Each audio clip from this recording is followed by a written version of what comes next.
Ante, you're recognized. Mr. Benaventura, hindi nyo kilala si Las Cañas? Kilala ko po. Kilala nyo? Kailan nyo nakilala? Kapwa pulis po kami.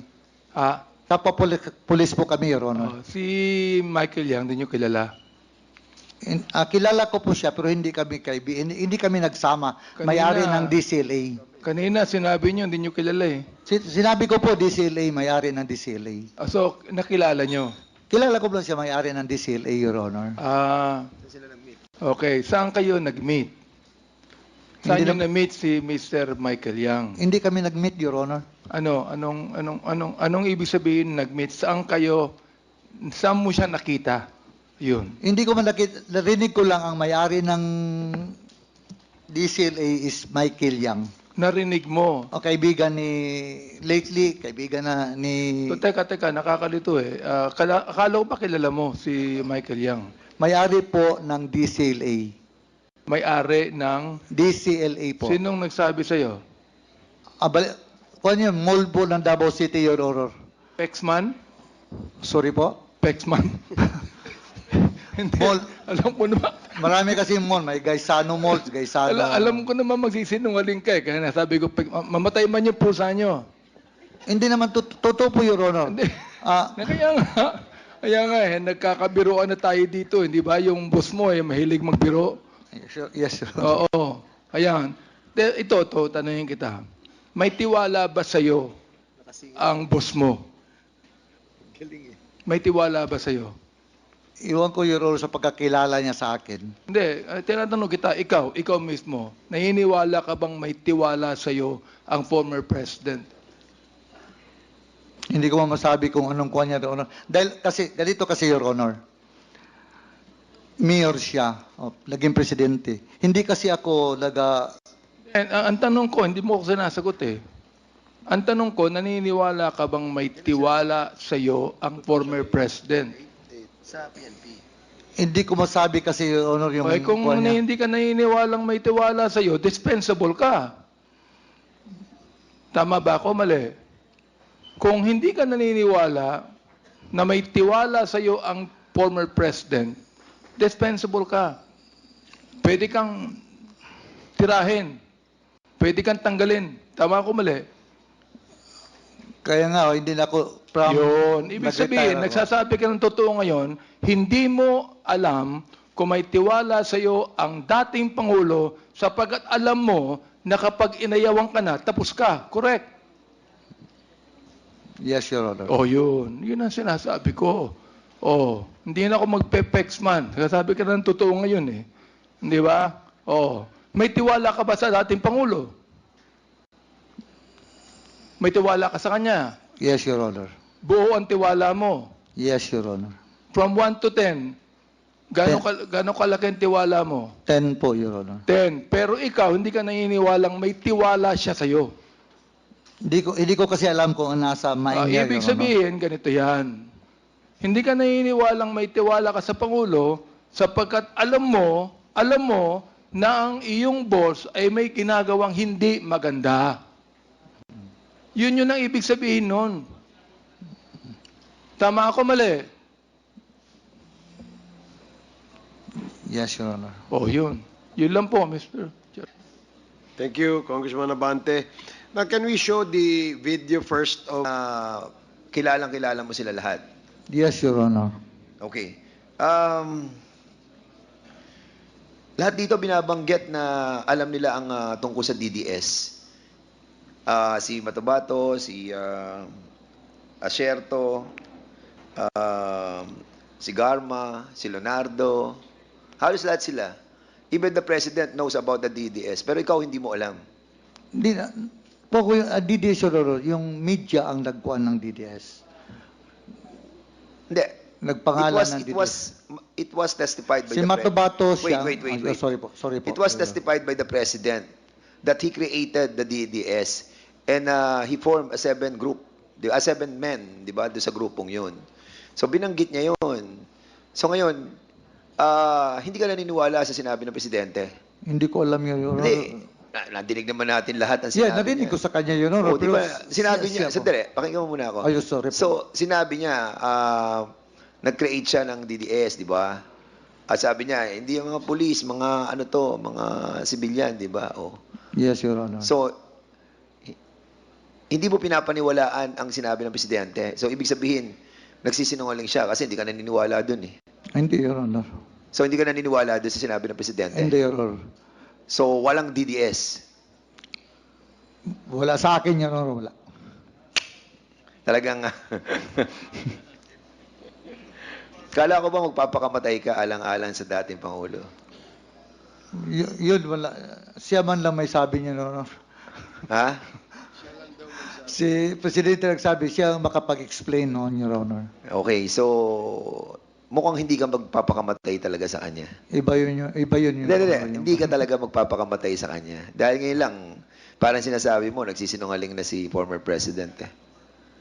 Di ba? Tayong lahat nga, Your Honor, anong sabihin niya. Ano? Siyempre, tayong lahat, makinig sa kanya. So, Pati ako, Your Honor. ano yung ganun-ganun? Minsan, Alam mo, hindi natin alam kung anong buwan niya. Sani, nagsisimba ka naman linggo-linggo Nag-pray lang po ako, Your Honor. na nanalangin ka sa Ama na lumikha ng langit at lupa at lumikha sa iyong buhay. Yes, nag-pray ako directly. At sa harapan ng ating Ama na nakikita tayo sa ngayon, ay sinasabi mo na talagang wala kang involvement dito sa pagpatay ng maraming mga nilalang na kanyang binigyan ng buhay. Totoo yun. Wala talaga, Your Honor. Wala ka talagang... Iba yung sa akin, yung nangyari sa akin, Your Honor. Assistance yun. Ano iba? Kailangan talaga yun. Ano iba? Pero yung sinabi ba, wala talaga, Your Honor. Ano yung iba sinasabi mo? Yung involvement ko na Yung isang pinatay mo. Yes, Okay. Sige. At 20,000 ang sinasabi ni ano eh. Kasi parang dito kanina, ako, yung driver, mga bodyguards ko, usually yan ang inuutusan natin eh. Di ba? Bigyan mo si ano? Bigyan mo yung si leader natin ng 20,000 para doon sa reimbursement ng ano. Di ba trusted mo usually yung mga kasama mo eh. And dito, meron kang sinabi kanina kay Congresswoman Luistro about doon sabi mo may binigyan si former president yung hydrocephalus. Kanina may binanggit ka. yung may sakit, Your Honor. Oo, yung lumalaki ang ulo. Tapos sabi niya, sige, tawagan mo si Bong para sagutin niya yung bayad sa hospital. Di ba? Binanggit mo yon. Yes, Your Honor. At binanggit mo din yung mga cancer patients. Di ba? At kahit na yung asawa mo nagkaroon ng cancer, ay sinabihan din si Senator na tulungan ka. Di ba? Yes, Your Honor. So, basically, si former president, nagtitiwala siya doon sa mga nakapalibot sa kanya. At ikaw, ay pinagkakatiwalaan ka din niya sa pagdating sa pera. Am I correct? Iba yung kuha niya, yung may iutos lang niya, pabili ganun. Pero yung sa mga bigay-bigay, hindi ko Wala trabaho. pa naman akong tinatanong na gano'n, Yes, Sani. Your Honor. Sinasagot Sorry mo na po, Your agad. Honor. Alam mo, Sorry po. halata ka. Sorry po, Your Honor. Pine-preempt mo na yung tanong ko. Masyado ka na dumedepensa. Ibig sabihin, alam mo na doon patungo yung aking tanong. Sinasagot Sorry po, mo Your agad. Dahil sa ginawa mo, hindi ko na itatanungin yun. Kasi alam mo na eh, na yun ang itatanong ko eh. Sorry po, Your Honor. Hindi, you don't have to say sorry. Pero kasi, alam mo, ganyan lang ano eh, yung... Kapag malalim yung pagsisinungaling mo, alam mo na kung ano yung sasagot mo. Di ba? Tama, mali. Kasi lahat kami, alam na namin DDS eh. Ikaw na lang ata yung natitira na hindi pa nakakaalam nun. At 1998, ano po ang pinagkikitaan niyo po ngayon, Mr. Sani Benaventura? Kasi Sorry po, Your Honor. ano po yung pinagkakakitaan niyo ngayon since na wala naman po kayong trabaho, no? Ano po yung pinagkakakitaan niyo po ngayon? May pension po ako, Your Honor. Pension, no? Yes, Your Honor. At yung natira po sa bangko niyo is 4,000. Yes, Your Honor. Magkano po pension Totoo niyo? talaga, Your Honor. Hindi naman po kami nagda-doubt doon. 57,000, Your Honor. 57,000. Yes, Your Honor. Magkano bayad mo sa lawyer mo? Mamaya pa kami mag-usap, Your Honor, pag-uwi. Sani naman. Kaibigan ko kasi, Your Honor. Mawain po siya, Your Honor. Pero magkano talaga yung service na binigay niya sa'yo? Wala, no joke.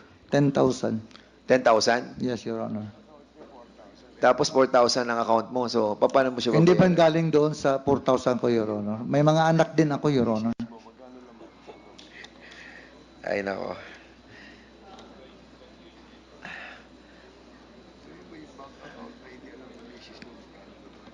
Ano,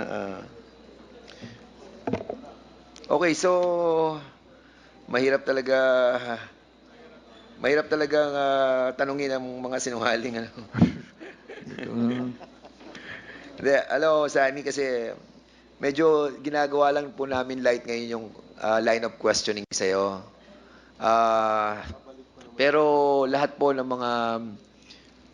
mga testimonies ng different persons, no, that kila former secretary mentioned, dito po sa kay Colonel Garma na mismong kasamahan po ninyo dati, ay nagsasabi about dun sa reward system. And the former president also denied about the reward system. We all know that. At nakita po natin yon doon sa Senado. And the reason why we persisted on trying to invite the former president is to find out about this reward system. This is the only missing link that we know that can somehow cement all of these different issues that we are tackling. But of course, there's a lot of witnesses that validating this reward system. And even the president have said that outside the halls of the Senate. Unfortunately, during the time dun sa Senate, it was not testified, no, under oath. And the reason why we're trying to dig deeper on this, because we know that you've been a part of this reward system. Unfortunately, you lied so much that even your faith, no, to the Father who created us all, ay itinanggi mo yung katotohanan. Ang magdadala naman nito, sarili mo rin, ano, Sani Buenaventura. Ikaw rin ang magdadala nito. You know, what happened to Arthur Las Cañas? Nakita natin yung pagbabalik ng loob nila, di ba? Kasi, Sani, sisingilin din tayo nito pagdating ng panahon. Lahat tayo. Minsan ka lang dadaan dito sa mundong to. At ito na yung pagkakataon na dapat gawin na natin yung tama. We are in cleansing our nation. We are in the process of trying to put back, no, the decency, no, of our all the leaders of this nation. I think it's high time for you, Mr. Sani Buenaventura, to tell us the truth, no. Pero hindi ka namin pipilitin ngayon. Kasi actually pagod na po kami. And alam namin pagod na rin po kayo, sir. So I hope that mamaya pag-uwi niyo po, sana po ay Balik siya ulit. sana po makita niyo sa sarili niyo that somehow sa buhay na to, makagawa naman po sana tayo ng tama. Marami tayong nagawang pagkakamali sa buhay natin, but I hope sometime, no, and someday, you will find it in your heart to tell the truth to the whole nation. Maraming salamat sa iyo, Sani Buenaventura. Amen. Thank you Buhay po, ka. Your Honor. Thank you. Thank you, Pastor Fernandez. Isang tanong lang kay Sani. Sani, kasi kitang-kita naman yung iyong loyalty sa dating Pangulo. At sabi mo nga kanina, kapag i-offer mo yung buhay mo, tama ba yung pagkakaintindi ko? Yes, Your Honor. Ganun ka ka-loyal, di ba? Yes, So, Your di ba, Honor. pag sinabi ng Pangulo, tumalong ka sa tulay, tatalong ka sa tulay. Hindi pa siguro. So, hindi ka pala loyal. Kasi sabi mo, hanggang o-offer mo yung buhay mo. Ngayon, pinatatalong ka sa tunay. Ayaw mo. Yun lang. Sige, thank you. Then, last interpellator is Congressman Acop. And then, after Congressman Acop, we go to Congressman Johnny Pimentel. Congressman Acop, Sir. you have 10 minutes. Sir. Personal necessity. Sige, sige. Okay. Magdasal ka na rin doon, pare. Okay lang, sir. Go Sige, ahead. 1 minute suspension.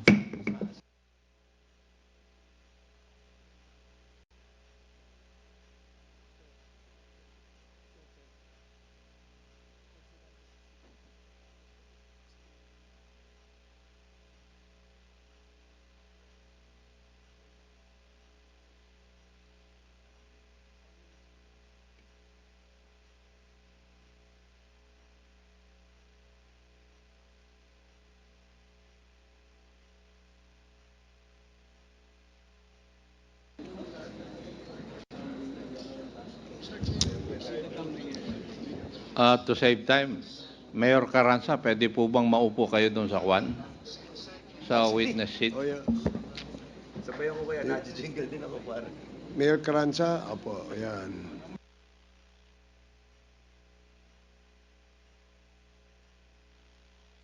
Mayor Carranza, have you taken your oath?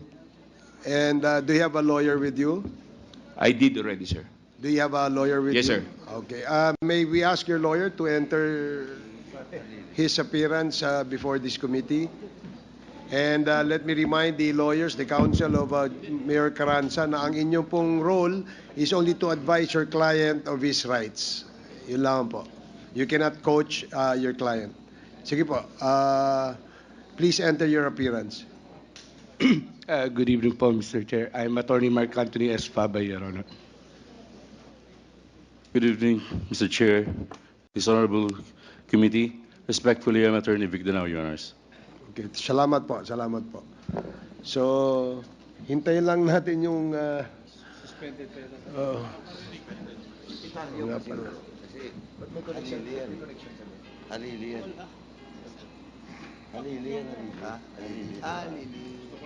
Si Pitalio.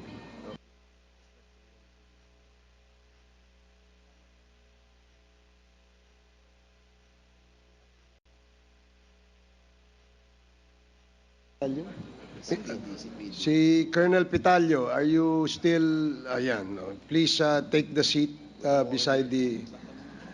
Hindi sabi niya, pare. Normally, we ask the lawyers to sit behind lang their clients, but in this case, maluwag naman ho yung ating hall, and you can occupy those seats. So si Colonel Pitalio, you can also please occupy the seat in front of...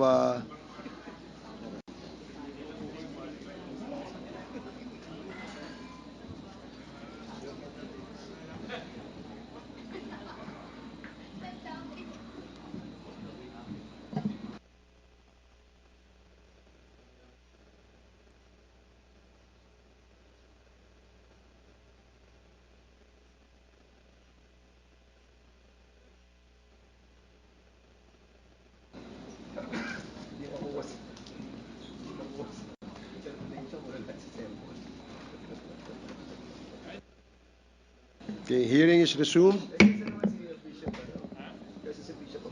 Murag ni Dugay man ka dito sa CR, Sani.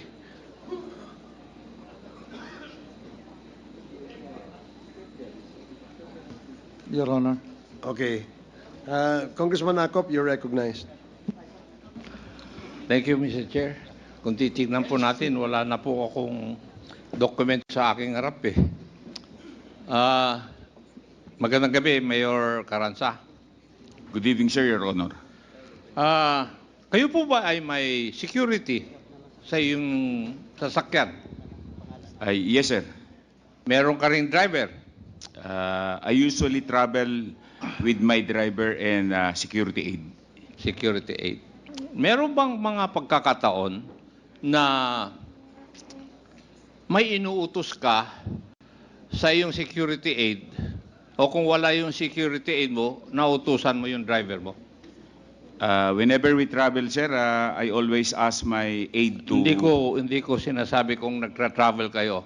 Yes, sir. Ang tinatanong ko, were there instances o merong mga pagkakataon na nauutusan mo yung iyong security aid? At kung wala yung security aid mo, ang nauutusan mo yung driver mo? Yes, sir. Most of the time, sir. Most of the time. And your driver and security aid would know kung sino po yung nakakasalamuhan nyo ng mga tao? Yes, sir. Yes. Yes, sir. And you're under oath. Yes, sir. Yes, sir. Opo. Now, may I ask Director General Lazo, do you also have a driver and a security aid? Yes, Your Honor. Isang driver, isang security aid sa iyong sakyan. Yes, Your Honor. With the same question na tinanong ko kay Mayor Carranza, would your answer be true also like him na nautusan mo rin yung iyong security aid para sa iba't ibang bagay o kung wala siya, yung driver na nautusan nyo? Yes, Your Honor. At sa inyong sa everyday activity, yung driver ninyo o yung security aid nakakaalam kung sino po yung nakakausap ang nakasalamuha po ninyo? Yes, Your Honor. Yes. Yes, Your Honor. At kung kayo'y nandun sa kotse o nasa opisina at walang bisita,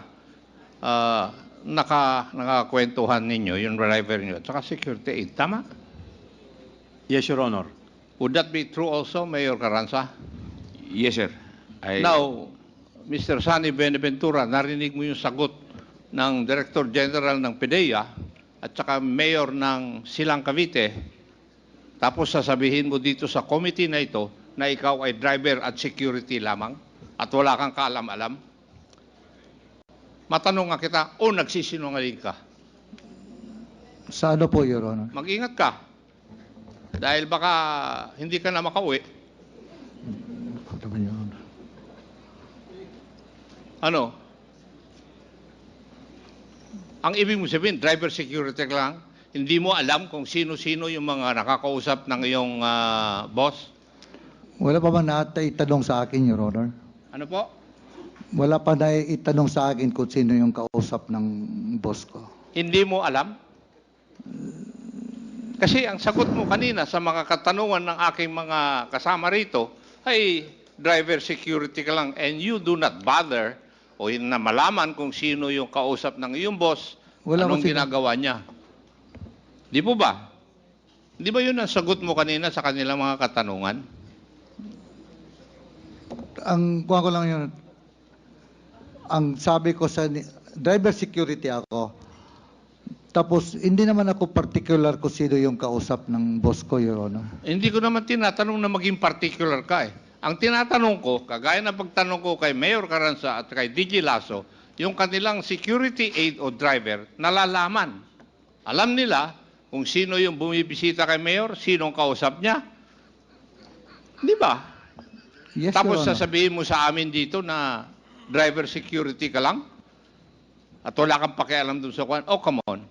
Huwag mo akong bulahin. Di ba? Kung nabula mo si Chairman Dan Fernandez, huwag mo akong bulahin. Di ba? Sige, iyo. Wala pa man akong alam. Hindi Anong- ba sila nagsabi kung sino yung kausap ng dating Mayor Pierre Abia? Ang sinasabi mo o kasagutan mo, Mr. Benaventura, is hindi mo alam kung sino ang kinakausap ni Mayor. Hindi ako nagsabi niya, Your Honor. Hindi, tinatanong nga kita eh. Kasi kung mali ka ng sagot, baka hindi ka nga makauwi mamaya. Mag-isip ka maigi. Parehas lang tayong pulis. Pero mas loko siguro ako kaysa sa iyo.